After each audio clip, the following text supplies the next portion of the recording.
for artificial neural networks and AI in general. It's known as the first AI winter. Rosenblatt did not survive this winter. He drowned while sailing in Chesapeake Bay on his 43rd birthday. The NavLab is a roadworthy truck, modified so that researchers or computers can control the vehicle as occasion demands.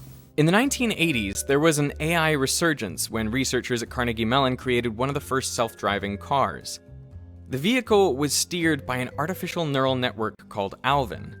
It was similar to the perceptron, except it had a hidden layer of artificial neurons between the input and output.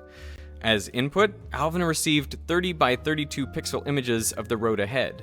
Here I'm showing them as 60 by 64 pixels.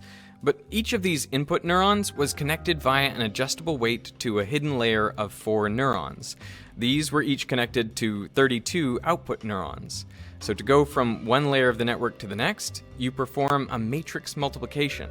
The input activation times the weights. The output neuron with the greatest activation determines the steering angle.